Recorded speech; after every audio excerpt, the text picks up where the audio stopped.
else, Sue? No, but I'll come up anyway. Okay. Thank you. Thank you. Start with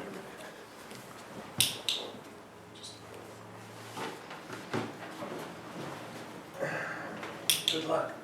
You didn't see any. These are the most- So you click it when they're not talking and you don't click it when they're. I haven't heard it. That's Just take- fine. Which is so good. I know, that's a good one.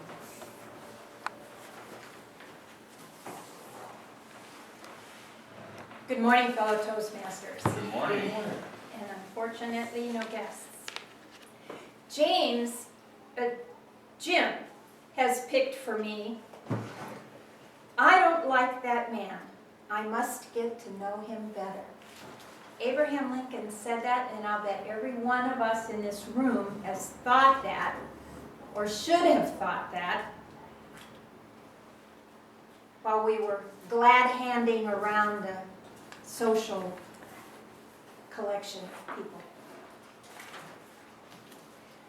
Abraham Lincoln is not one of my favorite historians, presidents. It's intimidating.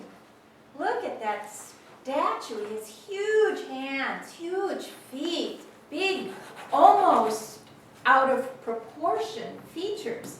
And yet, what a man. What he did for us, what he did for the country, because he thought he should get to know us better. Even though he wasn't ebullient when he spoke, he was powerful. His words, I just got goosebumps now thinking about the Gettysburg Address and what it has meant to all of us. Anybody who went through 5th grade probably had to memorize it. I did. I wish I could have known him in my time. Thank you. That's you, huh? You did what? Okay, thank you.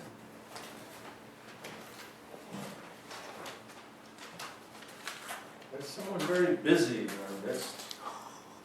But it's time for him to get up here and speak.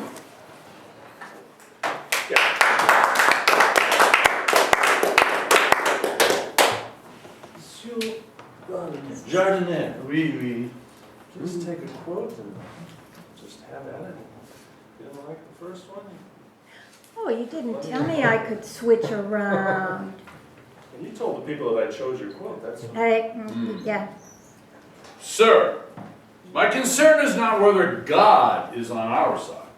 My greatest concern is to be on God's side, for God is always right. Abraham Lincoln was the original Toastmaster. He would use his stories to bring people together. How many of you saw the movie Abraham Lincoln? Many of you. There's a Was scene it just in Lincoln? there's a scene in there where he's sitting there and he starts telling the story about these two opposing people, and by the end of the story they're on the same page. The movie comes from the book A Team of Rivals, and people don't understand that there were 4 people who were running for president and Lincoln won, and the 3 other people thought he was a country bumpkin and disregarded him entirely and actually had no respect for him whatsoever. He sought out those 3 men and brought them into his cabinet because they were the most capable men in the United States. Now his cabinet was split between pro-slavery and anti-slavery.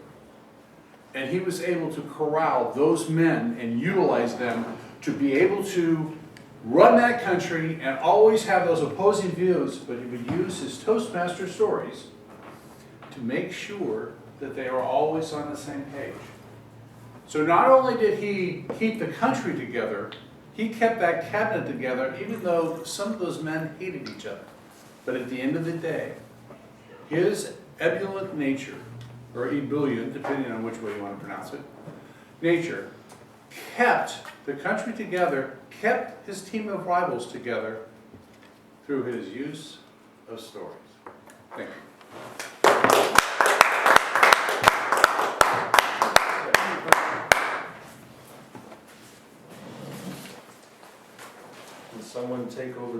housekeeping for Pam? I will. There's one of these quotes that I really want somebody to address. And it's right here. Oh, so lucky you. I do a good job with this one.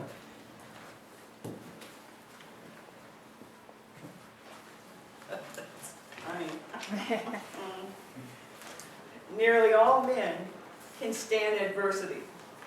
But if you want to test a man's character, give him power.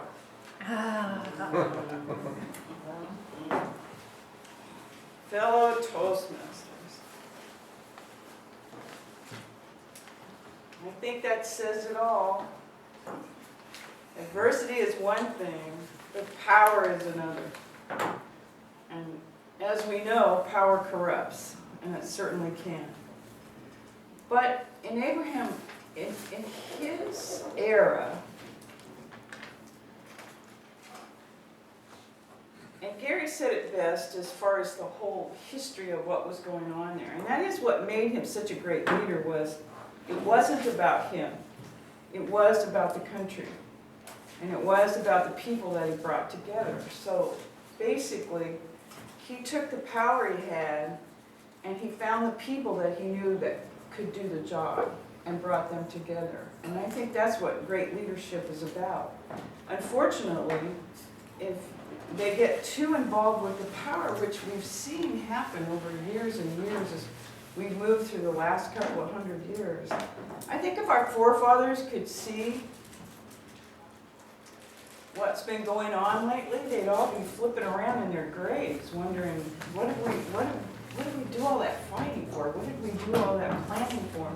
Because that's what they tried to do, was to keep from putting the power in one place.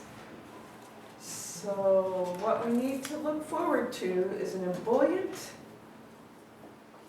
leader who's going to come along and bring us back to where we need to be.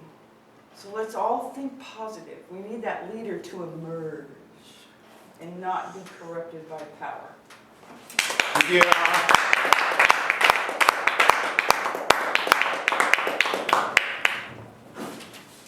Thank you, Pam. I knew you could handle that. Arlinda, would you like to Okay, take? James, you have to run for president.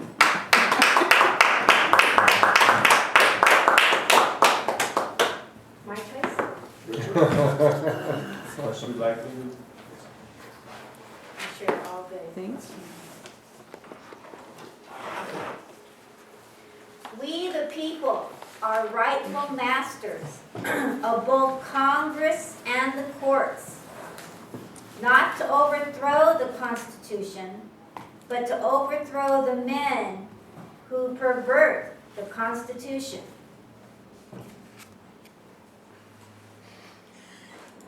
That's a real stretch right now. I am positive that there are pros and cons about this.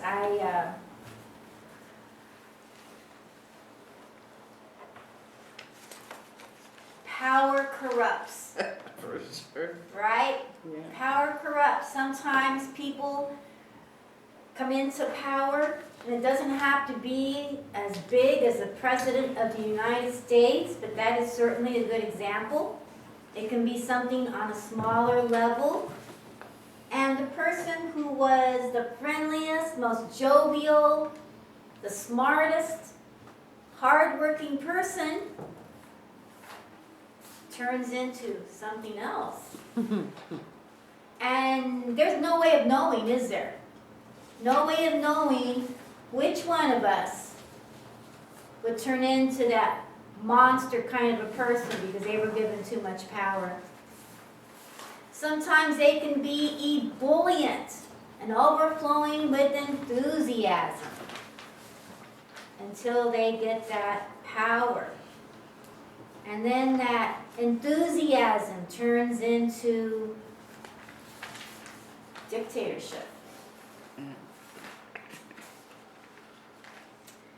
So, yes, power does corrupt, and sometimes men will get into power, and women, and they will try to pervert the Constitution. Thank you.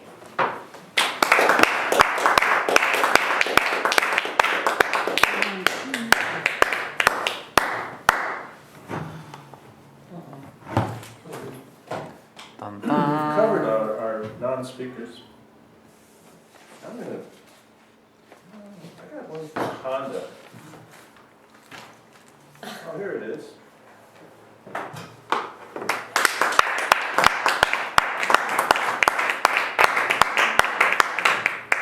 I wonder what Jim thinks I'm appropriate for. What do you know? It's a quote from Abraham Lincoln. What do you know? Yay. I am a firm believer in the people. If given the truth, they can be depended upon to meet any national crisis. The great point is to bring them the real facts. Oh, Hooray. Yeah. That's a challenge. That's a challenge. Yeah. That's true. I am a firm believer in the people. If given the truth, they can be depended upon to meet any national crisis. The great point is to bring them the real facts. Well, Abraham Lincoln always has been, one of my great heroes ever since early childhood. I would compare myself to him, and like James, I once had a beard and looked, and perhaps there was a connection there, but not a lot more. He was a great speaker, much more so than myself. But one thing that Abraham Lincoln very strongly held was that he was a firm believer in the people. He relied on the democratic process to become elected, and he was this was the first national election. His re-election campaign was the first national election in the history of the world to be conducted during a war. In fact, it was an internal war, a civil war. And he relied on the people he could have declared a dictatorship. He relied on the people to have him re-elected, which is what actually happened. The great point is to bring them the real facts, and he did the best he could in that response. He was perhaps not an ebullient person, but that was understandable. He was carrying the weight of the world on his shoulders. He had a great sense of humor, though, and with that, he lifted himself and those around him up in his enthusiasm for doing what was right.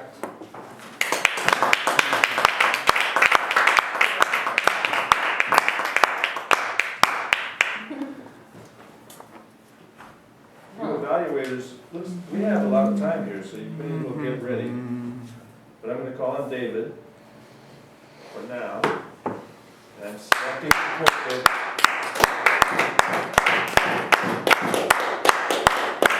Selecting your quote for you because I think you are the man to handle this concept.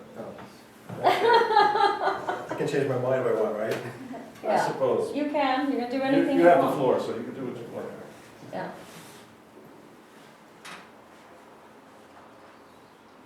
How many are left? There's 4 other ones here. Oh. Wait, he's digging through it.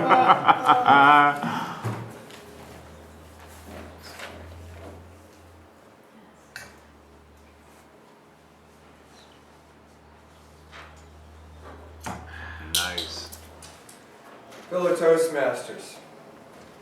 Now, Abraham Lincoln was a very ebullient person in terms of how he came with wonderful speeches and really cared about his country. But with women, he said, "A woman is the only thing I am afraid of that I know will not hurt me." And I'm not sure what he actually means by this. I'm going to just take a stab because I don't know a lot about his personal life. But a woman who will not hurt me. I'm going to assume that he may have had a wonderful marriage. He really had the support of his spouse as a president of our country. And he really knew that he had a strong person at his side behind the scenes, because think how much stress he was under trying to deal with all the differences of all the different people. And Gary mentioned he had to bring people from such diverse backgrounds together. So when he left his work at night and went home, who did he really have to talk to? A woman, his wife. And so it sounds to me like Abraham Lincoln was blessed to have a very loving, caring, supportive wife to help him be a great leader that he was. Thank you.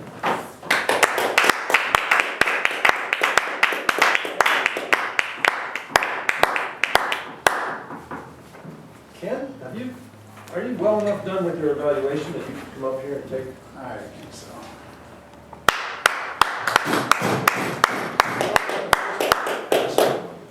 Okay.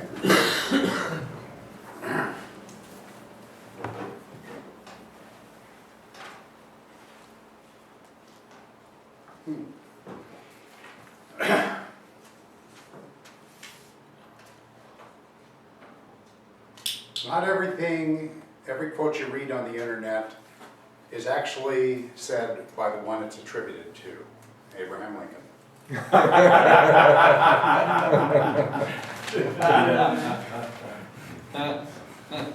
America will never be destroyed from the outside. If we falter and lose our freedoms, it will be because we destroyed ourselves.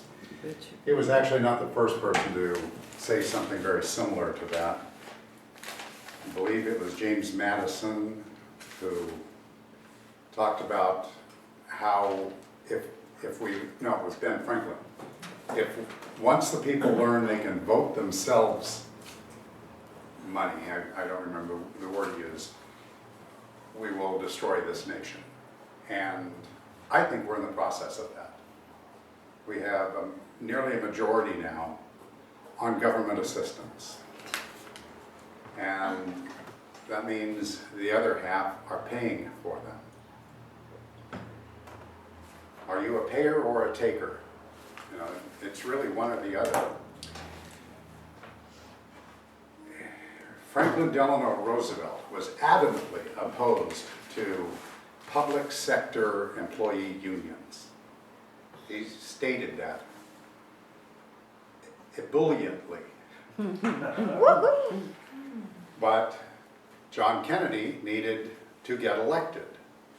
And in order to get Chicago to swing his way, which was actually the turning point of that election, he went against FDR and said he would authorize public employee unions. And they have been in control of much of our decline, as I see it, ever since. So I know I'm not going to get your vote for this one. But Certainly not. but it's something that I feel very strongly about, and so did FDR.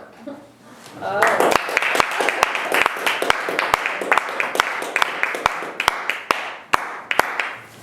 Jane. It's 8 o'clock. 8:05. We have enough time to hear from Jane. Oh. We are so privileged. Because if anyone's a I'm not brilliant, hearing from you. I want to hear from you. if you use your time well, Okay. but as our most ebullient speaker, I'd like you to take your pick. Because I would be afraid to choose a topic for you. All As right. Abraham Lincoln once said. Oh, this is a long one. To be once. Which one was it? Labor, I guess I can't even relate to Hey. so. She's trying to find something to relate to. Yeah.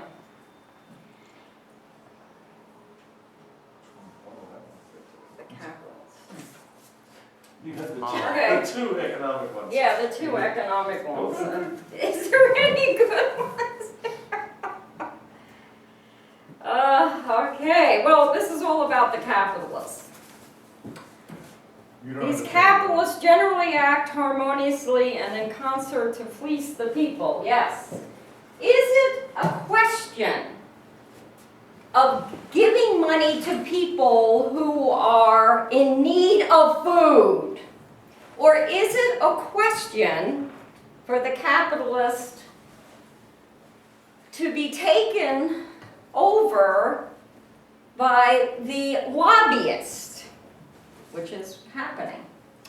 The F-35 planes, which $1 trillion of our taxpayer money, $1.5 trillion, is given to Lockheed Martin to fly a military plane that does not work. Oh yes, this is what the capitalists are doing. Lockheed Martin summons the appeals to, they're the lobbyists, they appeal to our Congress to fund these endeavors.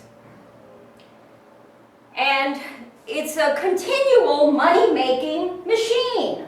Whether the plane works or not, the money is still going to the military. It's a continual feed. I feel very ebullient about this subject. So is it really a question of if our taxpayer monies are going to people that need food, or is it going to the military aircraft, planes which will never work? Trillions of dollars are going there. I urge you to go online and ebulliently petition to your congresspeople. Thank you.